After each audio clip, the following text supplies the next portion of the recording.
नमस्कार। आज हम मानव शरीर के अंदर गोता लगा रहे हैं ये समझने के लिए कि हमारा शरीर कैसे एक सुर में काम करता है। खास तौर पर हमारे नर्वस सिस्टम यानी तंत्र की भूमिका पर बात करेंगे। बिल्कुल। और इसके लिए हम एनसीईआरटी जीव विज्ञान की किताब को आधार बना रहे हैं। हाँ, तो सोचिए जब हम मान लीजिए दौड़ लगा रहे हैं तो अचानक सांस तेज हो जाती है, दिल जोर जोर से धड़कने लगता है ना? खून का बहाव भी तेज हो जाता है। सही कहा। और जैसे हम रुकते हैं धीरे धीरे सब सामान्य होने लगता है। एकदम। तो ये अपने आप कैसे होता है? मतलब कोई स्विच तो नहीं दबाते हम? नहीं, ये जादू नहीं, ये शरीर का समन्वय है, कोऑर्डिनेशन। मतलब कई अंग एक साथ एक मकसद के लिए काम करते हैं। अच्छा। और हमारे शरीर में ये तालमेल बिठाने के लिए दो मेन सिस्टम है। एक तो यही तंत्रिका तंत्र, नर्वस सिस्टम, और दूसरा है एंडोक्राइन सिस्टम, जो हार्मोन बनाता है। हाँ, हार्मोन्स वाला। तंत्रिका तंत्र तो बहुत तेज होता है, जैसे बिजली के तार से करंट दौड़ता है ना, वैसे पॉइंट टू पॉइंट कनेक्शन से फटाफट संदेश भेजता है। जबकि हार्मोन वाला सिस्टम थोड़ा धीमा है, वो केमिकल संदेश भेजता है खून के जरिए। तो आज हम इस तेज वाले यानी तंत्र पर ही फोकस करेंगे। हाँ, आज इसी की बात करते हैं। तो देखिए, इस नर्वस सिस्टम के मोटे तौर पर दो हिस्से हैं। दो हिस्से? कौन कौन से? पहला है सेंट्रल नर्वस सिस्टम यानी CNS।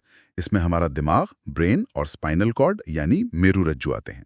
ये समझ लीजिए कंट्रोल सेंटर है। ठीक है, ब्रेन और स्पाइनल कॉर्ड, ये हुआ CNS। और दूसरा है पेरिफेरल नर्वस सिस्टम यानी PNS।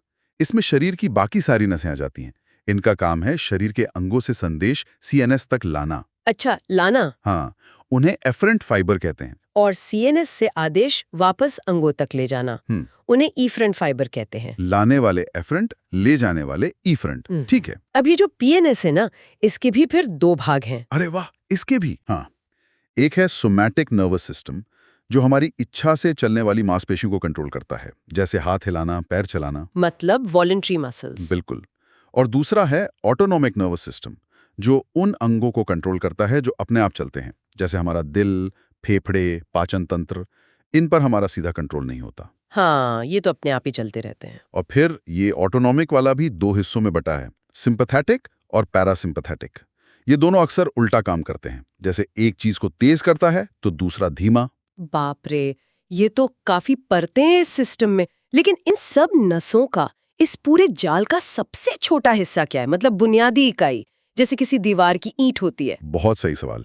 वो है न्यूरॉन यानी तंत्रिका कोशिका। ये बहुत ही छोटी माइक्रोस्कोपिक चीज है। न्यूरॉन? हाँ, इसके आप समझ लीजिए तीन मुख्य भाग होते हैं। एक तो सेल बॉडी या कोशिका काय, जिसमें न्यूक्लियस वगैरह होता है। फिर पेड़ की जड़ों जैसे रेशे होते हैं, डेंड्राइट। ये संदेशों को सेल बॉडी की तरफ लाते हैं। अच्छा, डेंड्राइट संदेश लाते हैं। हाँ, और फिर एक लंबा सा रेशा होता है, एक्सॉन।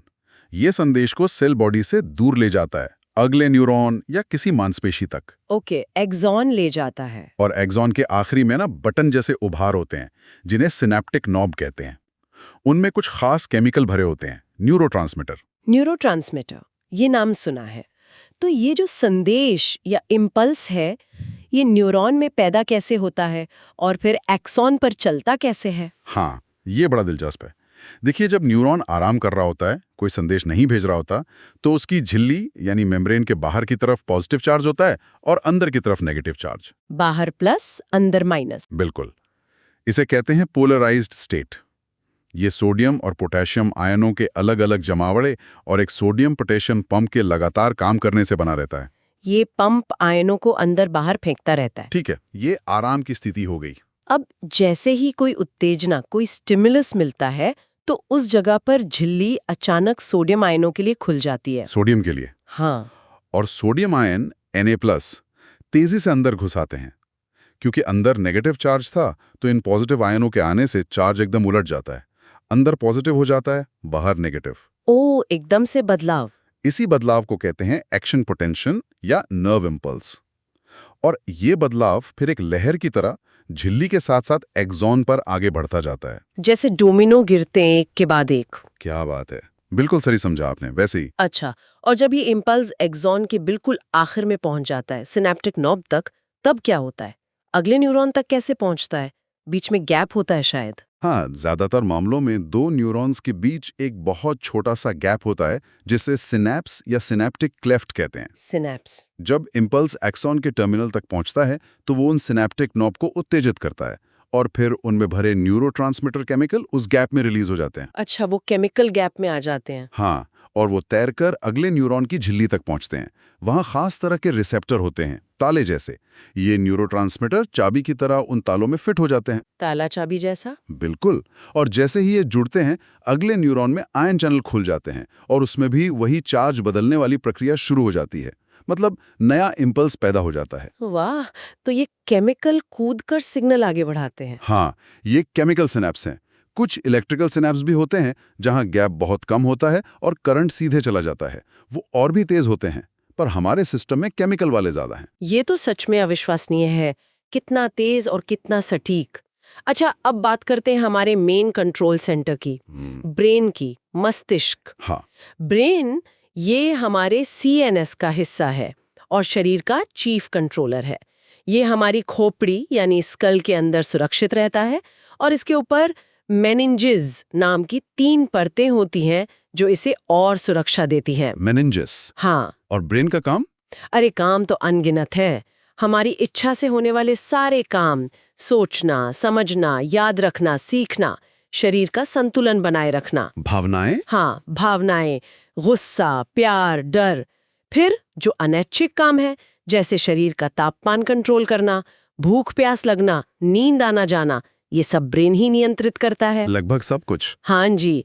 अब इस ब्रेन के भी मुख्य रूप से 3 हिस्से होते हैं: अग्र मस्तिष्क यानी फोर ब्रेन, मध्य मस्तिष्क यानी मिड ब्रेन और पश्च मस्तिष्क यानी hind brain. Fore brain, mid brain, hind brain. ठीक है, फोर ब्रेन सबसे बड़ा होता है शायद। बिल्कुल। फोर ब्रेन का सबसे बड़ा हिस्सा है सेरेब्रम। यही हमारी सोच, समझ, याददाश्त, बुद्धिमत्ता का केंद्र है। ये 2 हिस्सों में बटा होता है, लेफ्ट और राइट हेमिस्फीयर। सेरेब्रम। हाँ, इसी फोर ब्रेन में थैलेमस भी होता है। ये एक तरह का रिले स्टेशन है। शरीर से आने वाले सेंसरी सिग्नल और ब्रेन से जाने वाले मोटर सिग्नल यहीं से होकर गुजरते हैं। Relay station, thalamus. और थैलेमस के ठीक नीचे होता है हाइपोथैलेमस। ये बहुत जरूरी है। बॉडी टेम्परेचर, भूख, प्यास, इन सबको कंट्रोल करता है।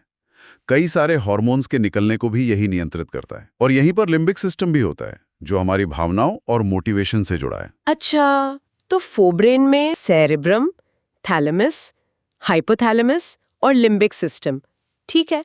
और बाकी 2 हिस्से, मिड ब्रेन और हाइंड ब्रेन? मिड ब्रेन तो एक छोटा सा हिस्सा है जो फोर ब्रेन और हाइंड ब्रेन के बीच में होता है। ये मुख्य रूप से देखने और सुनने से जुड़े कुछ रिफ्लेक्स एक्शन को कंट्रोल करता है। देखने सुनने वाले रिफ्लेक्स। हाँ, और फिर आता है हाइंड ब्रेन। इसमें 3 मुख्य संरचनाएं हैं।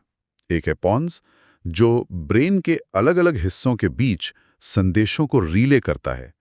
दूसरा है सेरिबेलम, जो हमारे शरीर का संतुलन और मांसपेशियों के तालमेल के लिए बहुत ज्यादा जरूरी है। सेरिबेलम संतुलन के लिए, जैसे साइकिल चलाना? बिल्कुल।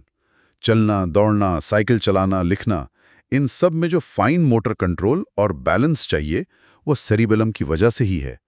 और तीसरा हिस्सा है मेडुला ऑब्लोंगेटा। मेडुला? हाँ, मेडुला।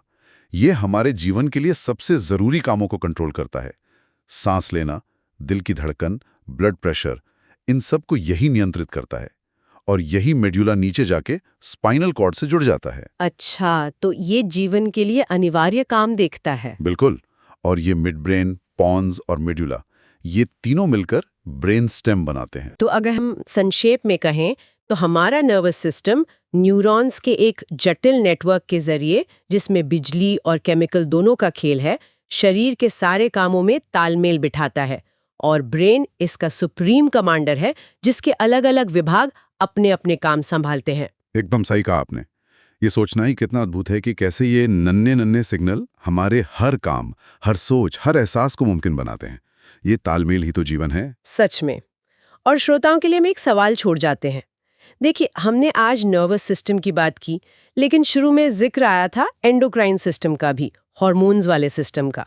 तो कभी ये सोचिएगा कि ये दोनों, तेज वाला नर्वस सिस्टम और धीमा वाला हार्मोनल सिस्टम, ये आपस में कैसे जुड़े होंगे, कैसे मिलकर ये हमारे व्यवहार, हमारी सेहत और हमारी पूरी जिंदगी को कंट्रोल करते होंगे। इस पर विचार कीजिएगा।